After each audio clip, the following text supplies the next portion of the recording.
आज आहे 24/9/2024ची मुरली. महावाक्य आहे, गोड मुलांनो, तुम्ही जेवढा वेळ बाबांच्या आठवणीमध्ये राहाल तेवढा वेळ कमाईच कमाई आहे.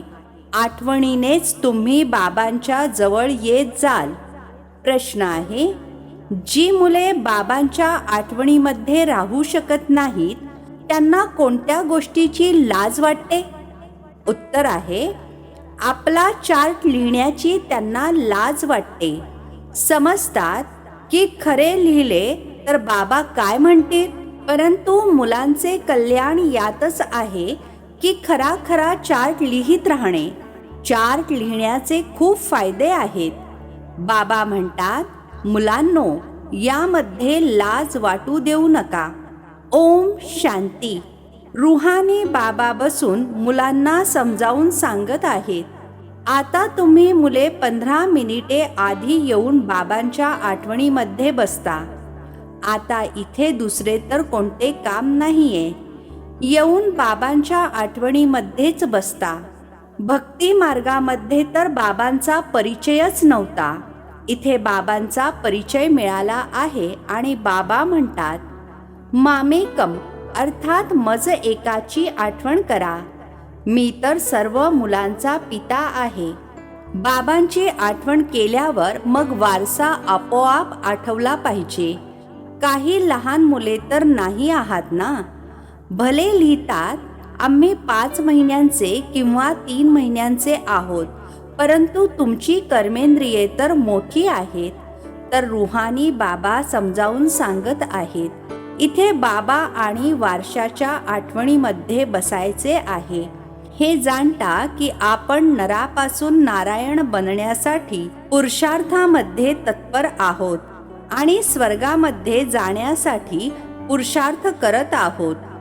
तर मुलांनी हे लिहून ठेवले पाहिजे की इथे बसल्या बसल्या आपण किती वेळ आठवण केली. लिहिल्यामुळे बाबांना समजेल. असे नाही की बाबांना प्रत्येक जण किती वेळ आठवणीमध्ये राहतो ते समजते. ते तर प्रत्येक जण आपल्या चार्टवरून समजू शकतो. बाबांची आठवण होती की बुद्धी कुठे दुसरीकडे गेली हे देखील लक्षात राहिले की आता बाबा येणार, तर हे देखील आठवण करणे झाले ना. किती वेळ आठवण केली हे चार्टमध्ये खरे लिहितील. खोटे लिहिल्याने तर अजूनच 100 पट पाप चढेल, अजूनच नुकसान होईल. म्हणून खरे लिहायचे आहे. जितकी आठवण कराल तितकी विकर्म विनाश होतील. आणि हे देखील जाणता की आपण आणखी बाबांच्या जवळ येत जातो. शेवटी जेव्हा आठवण पूर्ण होईल तेव्हा मग आम्ही बाबांकडे निघून जाऊ. मग कोणी तर लगेच नवीन दुनियेमध्ये येऊन पाठ बजावतील, कोणी तिथेच बसून राहतील. तिथे कोणता संकल्प तर येणार नाही. ते आहेच मुक्तिधाम, सुखदुःखापासून न्यारे. सुखधाममध्ये जाण्यासाठी तुम्ही आता पुरुषार्थ करता. जेवढी तुम्ही आठवण कराल तेवढी विकर्म विनाश होतील. आठवणीचा चार्ट ठेवल्याने ज्ञानाची धारणा देखील चांगली होईल. चार्ट ठेवण्याचे फायदेच फायदे आहेत. बाबा जाणतात, आठवणीमध्ये न राहिल्यामुळे लिहिण्याची लाज वाटते. बाबा काय म्हणणार मुरलीमध्ये ऐकवतील. बाबा म्हणतात, यामध्ये लाजण्याची काय गरज आहे. प्रत्येक जण मनातून समजू शकतो मी आठवण करतो की नाही. कल्याणकारी बाबा तर समजावून सांगतात, लिहून ठेवाल तर कल्याण होईल. बाबा येईपर्यंत जितका वेळ जे बसले त्यामध्ये आठवणीचा चार्ट किती होता. फरक बघायला हवा. आवडत्या गोष्टीची तर खूप आठवण केली जाते. कुमार कुमारीचा साखरपुडा झाला की त्यांच्या मनामध्ये एकमेकांची आठवण टिकून राहते आणि लग्न झाल्यावर मग पक्की होते. न बघता समजतात, आमचा साखरपुडा झाला आहे. आता तुम्ही मुले जाणता की शिवबाबा आमचे बेहदचे बाबा आहेत. भले बघितलेले नाहीये, परंतु बुद्धीने समजू शकता. ते बाबा जर नावारूपापासून वेगळे आहेत तर मग पूजा कोणाची करता, आठवण का करता? नावारूपापासून वेगळी बेअंत अशी तर कोणती वस्तू असतच नाही. जरूर वस्तूला बघितले जाते तेव्हाच तर वर्णन केले जाते. आकाशाला देखील बघतात ना, बेअंत म्हणू शकत नाही. भक्ती मार्गामध्ये भगवंताची आठवण करतात. हे भगवान तर बेअंत थोडेच म्हणणार. हे भगवान म्हटल्यावर तर लगेच त्याची आठवण येते, तर जरूर काहीतरी चीज आहे. आत्म्याला देखील आपण समजू शकतो, परंतु पाहता येत नाही. सर्व आत्म्यांचा पिता एकच आहेत, त्यांना देखील समजू शकतो. तुम्ही मुले जाणता, बाबा येऊन शिकवतात सुद्धा. आधी हे माहीत नव्हते की ते शिकवतात देखील. श्रीकृष्णाचे नाव टाकले आहे. श्रीकृष्ण तर या डोळ्यांनी दिसतो, त्याला तर बेअंत नावारूपापासून वेगळा म्हणू शकत नाही. श्रीकृष्ण तर कधी असे म्हणणार नाही, मामेकम याद करो. तो तर सन्मुख आहे, त्याला बाबा असे म्हणणार देखील नाही. माता तर श्रीकृष्णाला बाळ समजून मांडीवर घेतात. जन्माष्टमीला छोट्या श्रीकृष्णाला पाळण्यात झुलवतात. तो नेहमीच लहान असतो का? मग रास विलास सुद्धा करतात. तर नक्कीच थोडा मोठा झाला, मग त्यापेक्षा मोठा झाला, आणि मग काय झाले, कुठे गेला, कोणालाच माहीत नाही. कायमचा छोटा देह तर राहणार नाही ना. काहीच विचार करत नाहीत. ही पूजा इत्यादीची परंपरा चालू होते. ज्ञान तर कोणालाच नाहीये. दाखवतात की श्रीकृष्णाने कंसपुरीमध्ये जन्म घेतला. आता कंसपुरीची तर गोष्टच नाही, कोणीही विचारच करत नाहीत. भक्त लोक तर म्हणतील श्रीकृष्ण हाजिरा हजूर आहे, अर्थात सर्वव्यापी आहे. मग त्याला अंघोळ देखील घालतात, खाऊ देखील घालतात. आता तो खात तर नाही, मूर्तीच्या समोर ठेवतात आणि स्वतः खाऊन टाकतात. हा देखील भक्ती मार्ग झाला ना. श्रीनाथजीला इतका भोग अर्थात नैवेद्य दाखवतात, तो तर खात नाही, स्वतः खाऊन टाकतात. देवींच्या पूजेच्या बाबतीतही असे करतात. आपणच देवी बनवतात, तिची पूजा वगैरे करून मग बुडवून टाकतात. दागिने इत्यादी काढून घेऊन बुडवतात. मग तिथे तर असे बरेच लोक असतात, ज्याच्या हाताला जे येईल ते उचलून घेऊन जातात. देवींचीच जास्त पूजा होते. लक्ष्मी आणि दुर्गा दोघींच्या मूर्त्या बनवतात. मोठी मम्मा देखील इथे बसली आहे ना, जिला ब्रह्मपुत्रा सुद्धा म्हणतात. तुम्ही समजता ना की तिच्या या जन्माची आणि भविष्यातील रूपाची पूजा करत आहेत. किती अद्भुत ड्रामा आहे. अशा प्रकारच्या गोष्टी शास्त्रांमध्ये येऊ शकत नाहीत. ही आहे प्रत्यक्ष कृती. तुम्हा मुलांना आता ज्ञान आहे. समजता सर्वात जास्त चित्रे आत्म्यांची बनवली आहेत. जेव्हा रुद्र यज्ञ रचतात तेव्हा लाखो शाळीग्राम बनवतात. देवींची कधी लाखो चित्रे बनवणार नाहीत. ते तर जितके पुजारी असतील तितक्या देवी बनवत असतील. ते अर्थात दुनियावाले तर एकाच वेळी लाख शाळीग्राम बनवतात. त्यांचा कोणता नक्की दिवस नसतो, कोणताही मुहूर्त वगैरे नसतो. जशी देवींची पूजा ठरलेल्या वेळेला होते. श्रीमंत लोकांच्या तर जेव्हा मनात येईल की आता रुद्र अथवा शाळीग्राम यज्ञ रचावा, तर त्यावेळी ब्राह्मणांना बोलावतील. रुद्र म्हटले जाते एका बाबांना, आणि मग त्यांच्या सोबत भरपूर शाळीग्राम बनवतात. ते श्रीमंत लोक सांगतात इतके शाळीग्राम बनवा. त्याची काही तिथी तारीख निश्चित नसते. असे देखील नाही की शिवजयंतीलाच रुद्रपूजा करतात. नाही, बरेचदा शुभ दिवशी गुरुवारीच ठेवतात. दिवाळीला ताटामध्ये लक्ष्मीचे चित्र ठेवून त्याची पूजा करतात आणि मग ठेवून देतात. ती आहे महालक्ष्मी. युगल अर्थात जोडी आहे ना. मनुष्य या गोष्टींना जाणत नाहीत. लक्ष्मीला पैसे कुठून मिळतील? जोडी तर पाहिजे ना. तर ही अर्थात लक्ष्मी नारायण युगल आहे. मग नाव महालक्ष्मी ठेवतात.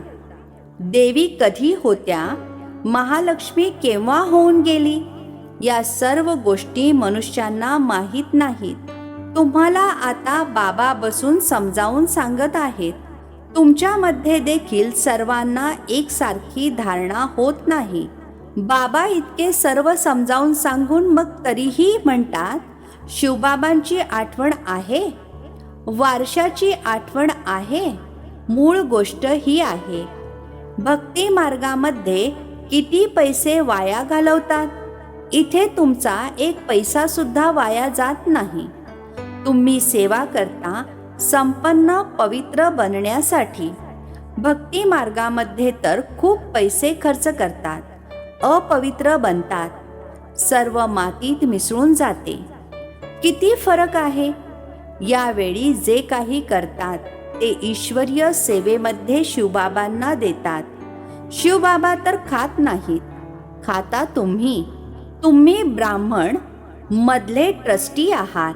ब्रह्माला देत नाही, तुम्ही शिवबाबांना देता. म्हणतात, बाबा तुमच्यासाठी धोतर सदरा आणले आहे. बाबा म्हणतात, यांना अर्थात ब्रह्मा बाबांना देऊन तुमचे काहीही जमा होणार नाही. जमा ते होते जे तुम्ही शिवबाबांची आठवण करून यांना देता. आणि मग हे तर समजता, ब्राह्मणांचे शिवबाबांच्या खजिन्यातूनच पालन पोषण होते. बाबांना विचारण्याची गरजच नाही की काय पाठवू, हे तर घेणार नाहीत. जर ब्रह्माची आठवण केली तर तुमचे जमाच होणार नाही. ब्रह्माला तर घ्यायचे आहे शिवबाबांच्या खजिन्यातून, तर शिवबाबांचीच आठवण येईल. तुमची वस्तू का घेऊ? बिकेंना देणे सुद्धा चुकीचे आहे. बाबांनी सांगितले आहे, तुम्ही कोणाकडूनही वस्तू घेऊन वापरलीत तर त्यांचीच आठवण येत राहील. कोणती क्षुल्लक वस्तू असेल तर तिचा प्रश्न नाही. चांगली वस्तू असेल तर अजूनच आठवण करून देईल. अमक्याने ही दिली आहे, त्यांचे काही जमा तर होत नाही, तर नुकसान झाले ना. शिवबाबा म्हणतात, मामेकम अर्थात मज एकाची आठवण करा. मला कपडे इत्यादीची आवश्यकता नाही. कपडे वगैरे मुलांना हवेत, ते शिवबाबांच्या खजिन्यातून वापरतील. मला तर स्वतःचे शरीरच नाही. यांना तर शिवबाबांच्या खजिन्यातून घेण्याचा अधिकार आहे. राज्यपदाचे सुद्धा अधिकारी आहेत. मुले पित्याच्या घरीच खातात पितात ना. तुम्ही देखील सेवा करता, कमाई करत राहता. जितकी सेवा जास्त तितकी कमाई होईल. शिवबाबाच्या भंडाऱ्यातून खातील पितील. त्यांना दिले नाहीत तर जमा होणार नाही. शिवबाबांनाच द्यायचे असते. बाबा, आम्ही तुमच्याद्वारे भविष्य 21 जन्मांसाठी पद्मापदमपती बनणार. पैसे तर संपून जातील, त्यामुळे समर्थ असणाऱ्याला आम्ही देतो. शिवबाबा समर्थ आहेत ना, ते 21 जन्मांसाठी देतात. ईश्वर अर्थ इनडायरेक्ट सुद्धा देतात ना. इनडायरेक्ट मध्ये बाबा इतके समर्थ नाहीत. आता तर खूप समर्थ आहेत, कारण सन्मुख आहेत. वर्ल्ड ऑलमायटी अथॉरिटी या वेळेसाठी आहेत. ईश्वर अर्थ काही दान पुण्य करतात तर अल्पकाळासाठी काहीतरी मिळते. इथे तर बाबा तुम्हाला समजावून सांगतात, मी सन्मुख आहे, मीच देणारा आहे. याने अर्थात ब्रह्माने देखील शिवबाबांना सर्व काही देऊन साऱ्या विश्वाची बादशाही घेतली ना. हे देखील जाणता. या व्यक्तचाच अर्थात ब्रह्मा बाबांचाच अव्यक्त रूपामध्ये साक्षात्कार होतो. यांच्यामध्ये शिवबाबा येऊन मुलांशी बोलतात. कधीही हा विचार येता कामा नये की आपण मनुष्याकडून घ्यावे. तुम्ही सांगा, शिवबाबांच्या भंडाऱ्यामध्ये पाठवून द्या. यांना देऊन तर काहीच मिळणार नाही, अजूनच नुकसान होईल. गरीब असतील तर फार फार तर 3-4 रुपयांची एखादी वस्तू तुम्हाला देतील. त्यापेक्षा तर शिवबाबांच्या भंडाऱ्यामध्ये दिल्याने पद्म होतील.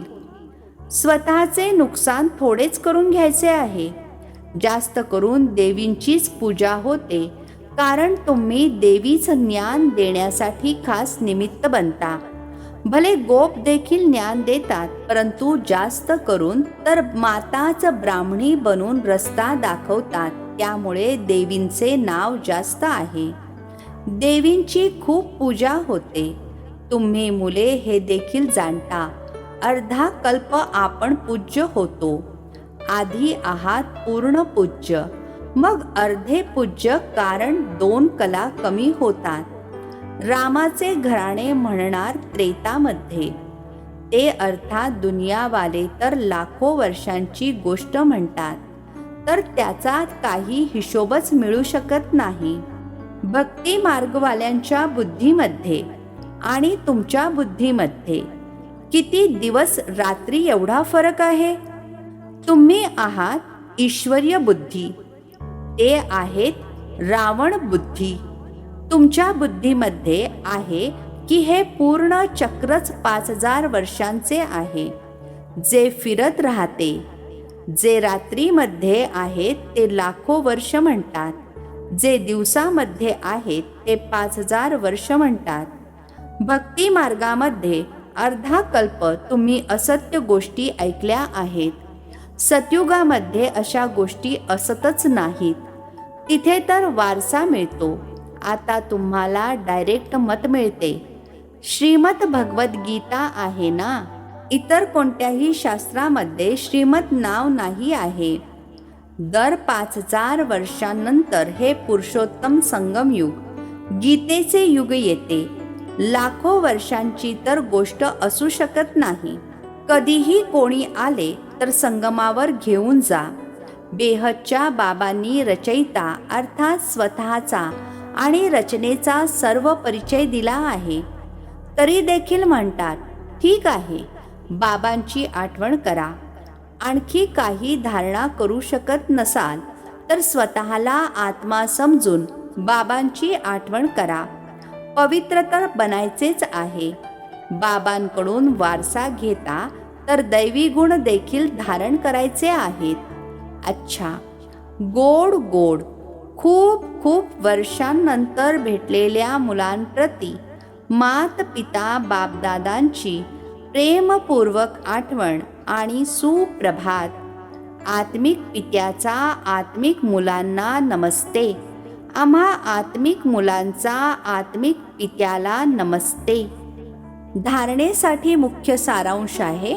पहिला पॉइंट आहे, 21 जन्मांकरता पद्मांची कमाई जमा करण्यासाठी सर्व काही ईश्वरीय सेवेमध्ये डायरेक्ट सफल करायचे आहे.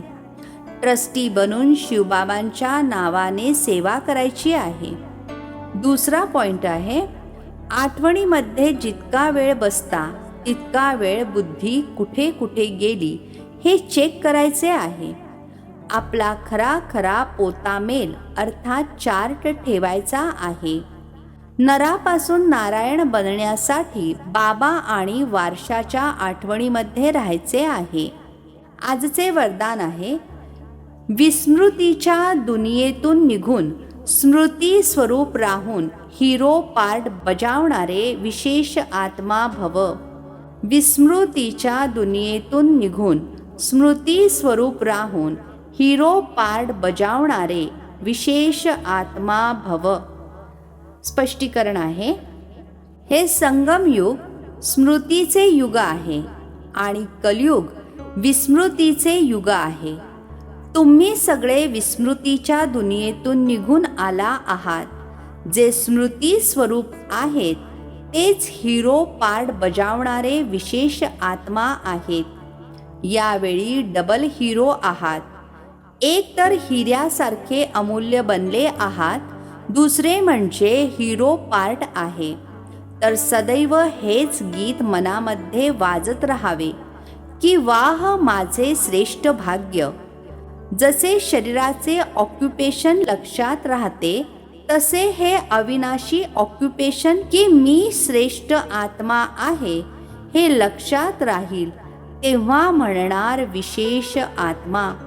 स्लोगन आहे, तुम्ही हिमतीचे पहिले पाऊल टाका तर बाबांची संपूर्ण मदत मिळेल. तुम्ही हिमतीचे पहिले पाऊल टाका तर बाबांची संपूर्ण मदत मिळेल. अच्छा, ओम शांती. नवनवीन मराठी व्हिडिओज प्राप्त करण्यासाठी सबस्क्राईब करा मराठी गॉड रिपोर्ट चॅनलला.